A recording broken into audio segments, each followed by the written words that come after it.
والصلاة والسلام على سید المرسلین اما بعد فاعوذ باللہ من الشیطان الرجیم بسم اللہ الرحمن الرحیم درود پاک پڑھ لیں اللہم صلی علی سیدنا و مولانا محمد وبارک وسلم صلاۃ و سلام علیک یا سیدی یا رسول اللہ۔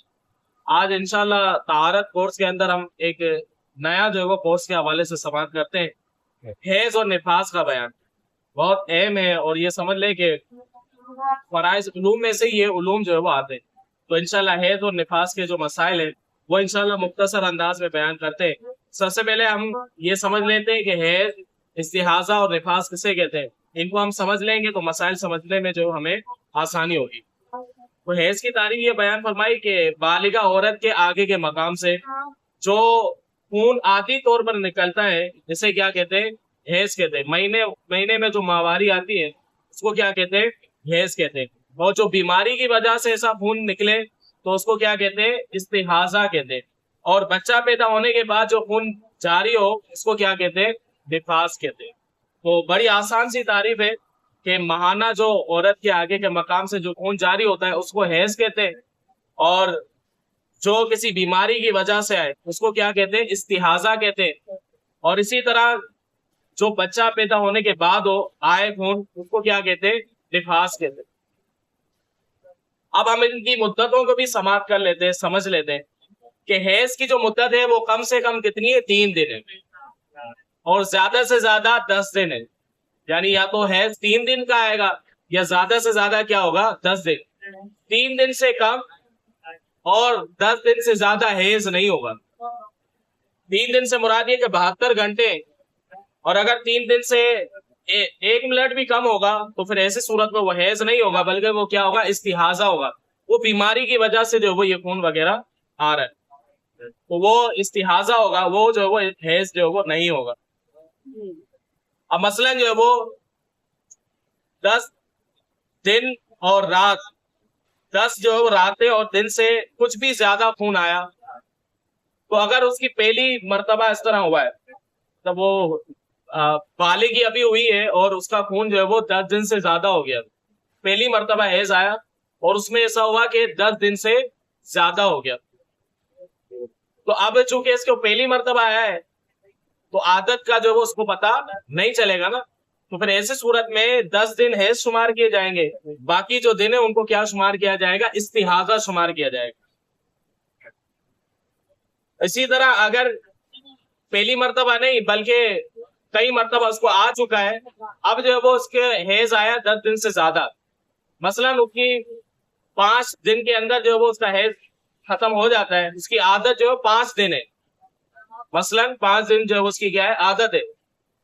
اب جو ہے وہ حیض جو ہے وہ جاری، مطلب یہ کہ خون جاری تھا اور 12 دن تک آتا رہا، تو 5 دن ہم حیض کے شمار کریں گے، باقی 7 دن جو وہ کس کے شمار کریں گے، استحاضہ کے شمار۔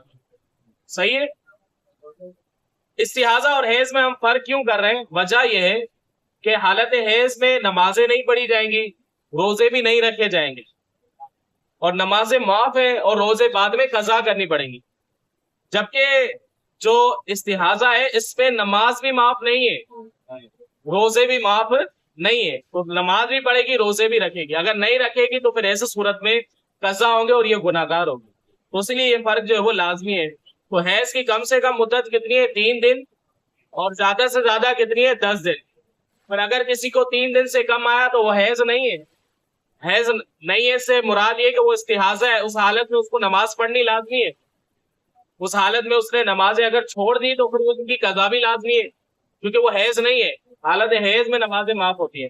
اسی طرح 10 دن سے زیادہ، تو 10 دن سے اگر زیادہ ہے تو ہم یہ دیکھتے ہیں کہ آیا اس کو پہلی مرتبہ آیا ہے یا کئی مرتبہ اس کو حیض آ چکا ہے، تو اگر پہلی مرتبہ آیا تو 10 دن تو حیض کے شمار کریں گے، کیونکہ دن جو عادت ہے اس کی ہمیں معلوم نہیں ہے، اور اگر اس کی عادت جو ہے وہ کچھ دن ہے، مثلا 7 دن ہے یا 5 دن ہے، تو جتنے دن ہے اس کی عادت ہے اور 10 دن سے زیادہ ہو گیا ہے تو جو عادت ہے وہ دن حیض کے شمار کیے جائیں گے، اور جو اس سے زیادہ ہے وہ کیا شمار کیا جائے گا، استحاضہ شمار کیا جائے گا۔ یہ بیماری کی وجہ سے اس پہ جو وہ نمازیں وغیرہ جو پڑھیں گی اور قضا وغیرہ ہرگز جو نہیں کرنی۔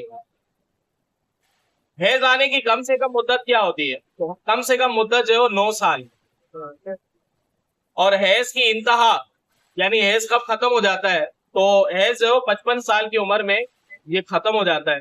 اب جو حیض ہی کی وجہ سے اولاد وغیرہ کا سلسلہ بھی ہوتا ہے. اچھا اس کے علاوہ آپ نفاس کے حوالے سے سن لیتے ہیں. نفاس کیا ہوتا ہے؟ نفاس جو ہے وہ بچہ اکثر نفاس میں ہم تعریف سماعت کر لیتے ہیں. نفاس میں کمی کی جانب کوئی مدت مقرر نہیں، یعنی کم سے کم جو اس کے دن کوئی نہیں ہے. نصف سے زیادہ بچہ نکلنے کے بعد ایک آن بھی خون آیا تو وہ کیا ہے؟ نفاس ہے. بچہ پیدا ہونے کے بعد اکثر بچہ باہر آ گیا، اب جو خون نکلے گا اس کو کیا کہیں گے؟ نفاس کہیں گے. بچہ پیدا ہونے کے بعد جو خون نکلا اکثر بچہ باہر آ گیا تو اب اسے کیا کہیں گے؟ نفاس کہیں گے. اور اس کی کم سے کم مدت نہیں ہے. جیسے حیض کی کم سے کم مدت جو ہے وہ 3 دن تھی، نفاس کی کم سے کم مدت جو ہے وہ نہیں ہے. زیادہ سے زیادہ اس کی مدت کتنی ہے؟ 40 دن. زیادہ سے زیادہ کتنی ہے؟ 40. کم سے کم کوئی نہیں ہے. کسی خاتون کو ایک مرتبہ آئے، 1 دن آیا یا 2 دن آیا، ایسا بھی ہوتا ہے 4 دن آیا یا جو ہے وہ 30 دن آیا، کسی کو جو ہے وہ 40 دن آیا پورا.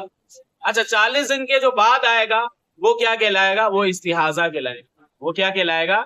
استحاضہ کہلائے گا. تو لہٰذا ایسی صورت کے اندر حیض والی صورت. اب ہم سنتے ہیں حیض اور نفاس.